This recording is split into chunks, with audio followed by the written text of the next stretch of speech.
Hello.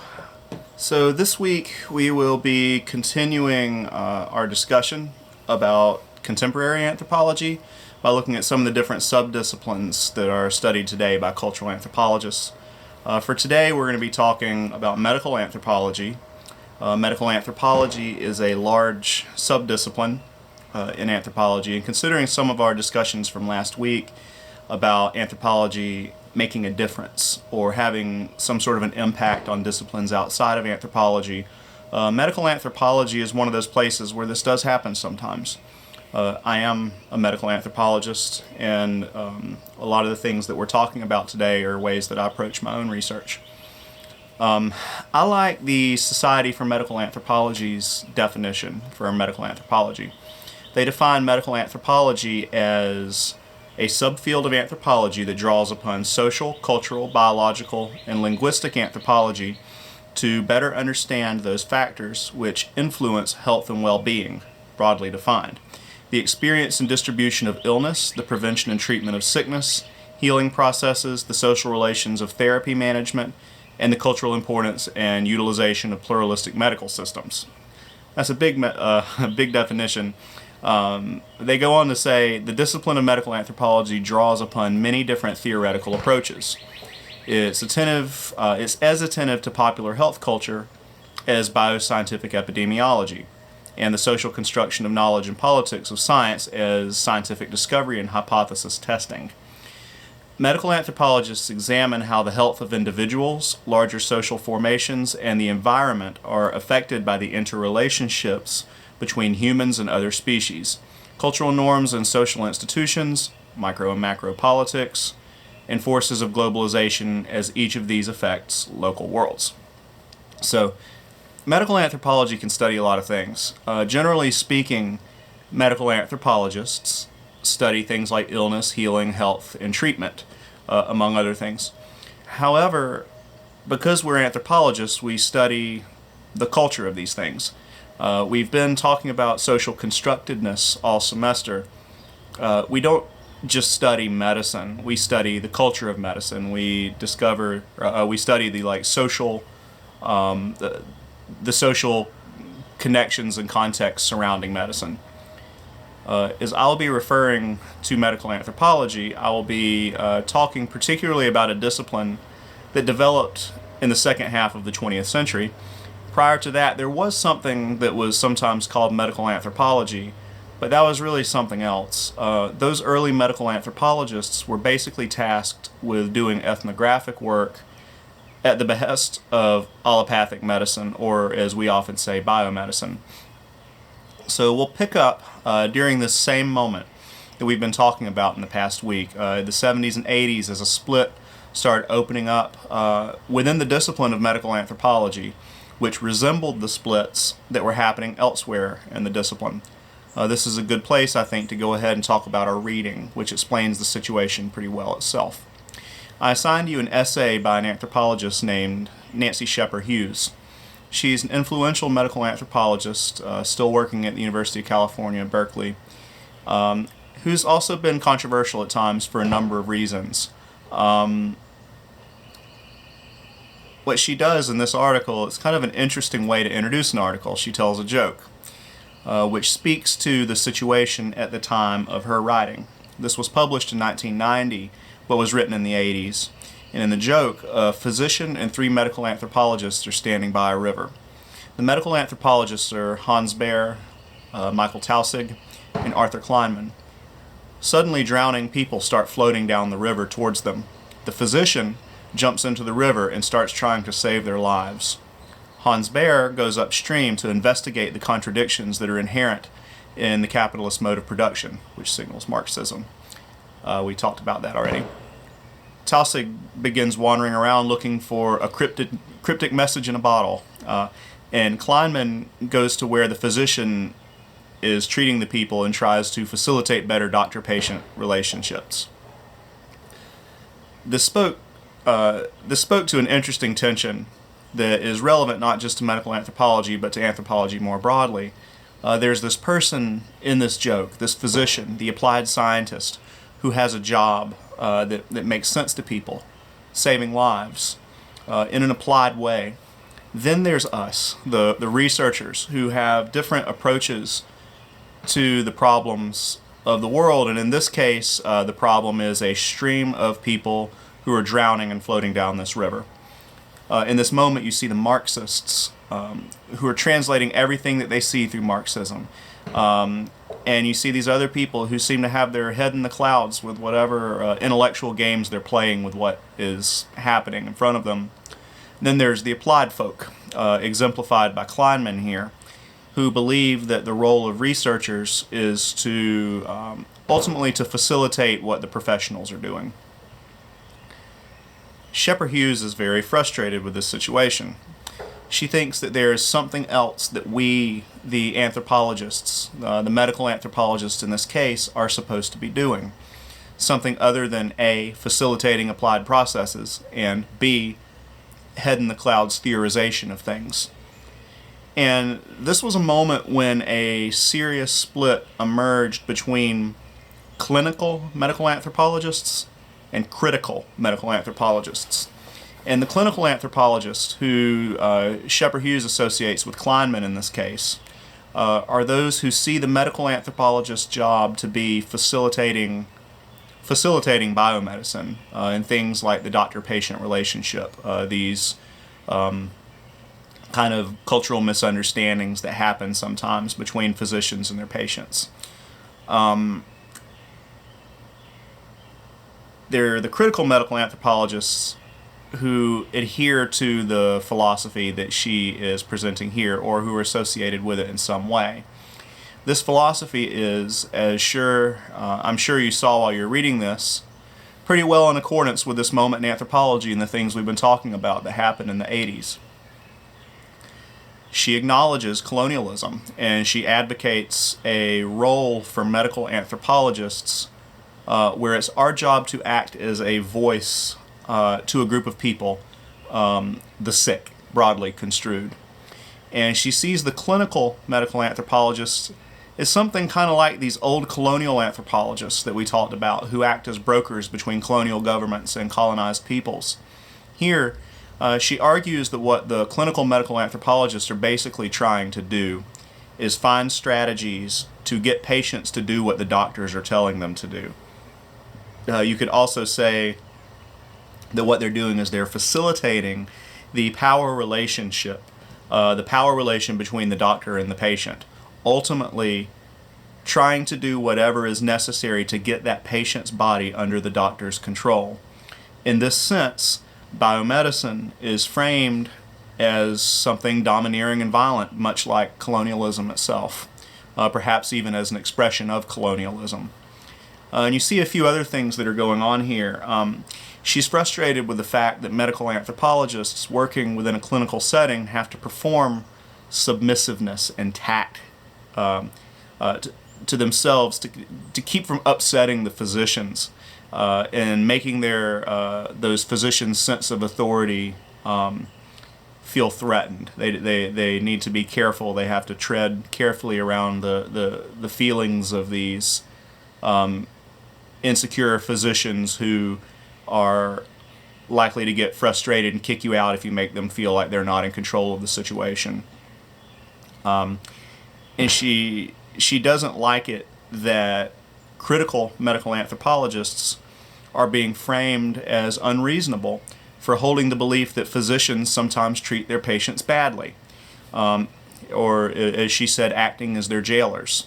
The other thing, and this is a very big one for medical anthropology, is that she is not okay with biomedicines and those who oppose critical medical anthropology, their opposition towards things like natural medicine or folk medicine, or what we might call alternative medicine today, indigenous medicine. She quotes that physicians consider us to be naive for ever thinking that something other than allopathic biomedicine could be helpful for treating suffering and illness. She also does not like the way that our discipline has been worked into the curriculum for medical students. And very often for people who are medical students, it's considered kind of in vogue to take a medical anthropology class or a couple of medical anthropology classes as part of their curriculum. She says cultural anthropology had sort of become kind of a fad in those circles, and they learn that we do stuff that's fun, and the fun, like cultural stuff that we do, is a nice distraction from their real work. And this is where Shepard Hughes is clear about one of the central tenets of critical medical anthropology, and more broadly, medical anthropology today, because I think it is important to say that this division is not the same thing that it was in the 80s. She says, in conventional applied medical anthropology, there are, in short, no epistemic breaks with scientific medicine, analogous to social anthropology's eventual break with the colonial world and its hegemony. In other words, she's saying these things that happen in the 80s and in other parts of cultural anthropology have not happened in clinical medical anthropology. Worse, clinically applied anthropologists seem to be arguing for an expansion of biomedical knowledge and expertise to include some recognition of the non-biological and social dimensions of sickness.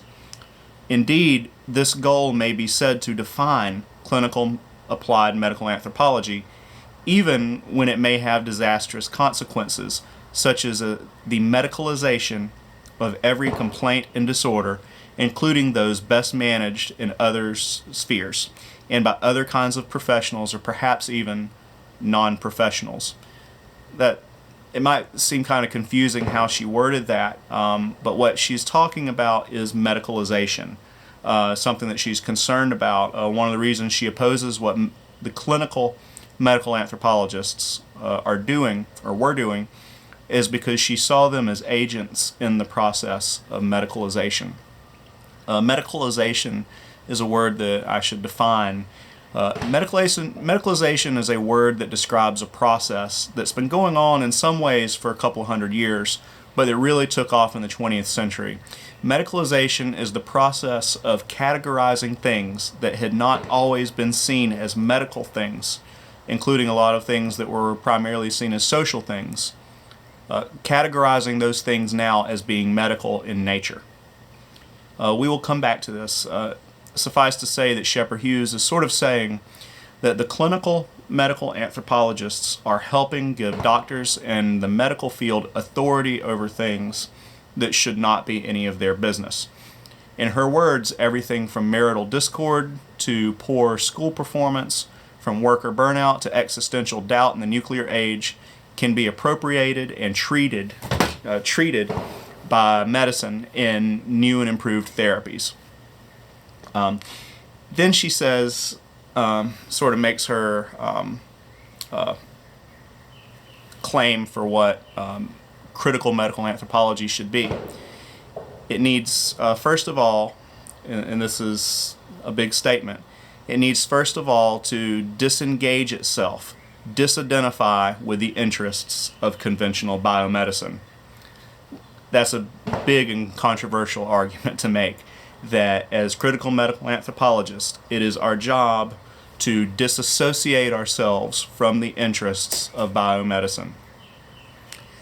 So I'm going to try to explain that a little bit.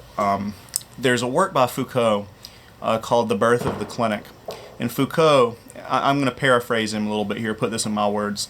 He basically said that there was a moment in history where the trajectory for the modern practice of medicine was born, and it was when healers stopped asking the question, what is wrong?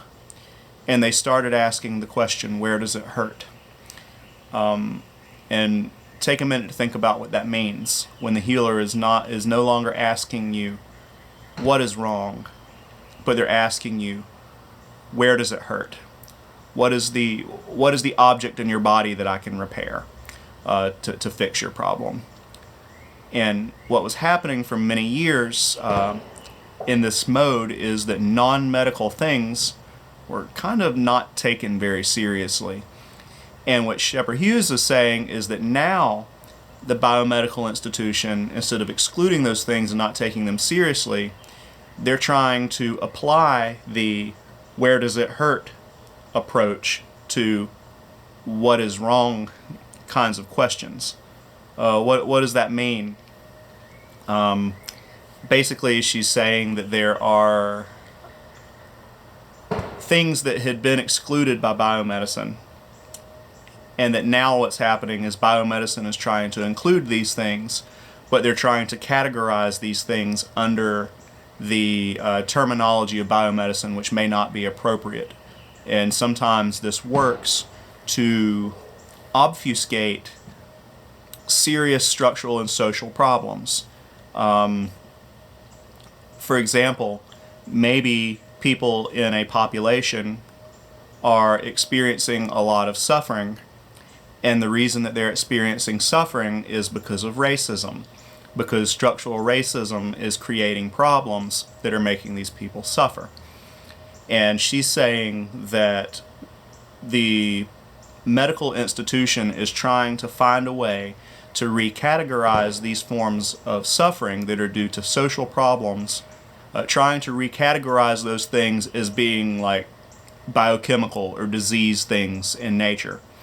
So like other forms of late 20th century anthropology, Shepard Hughes is advocating for a medical anthropology that does not assume that biomedicine and its aims are inherently normative.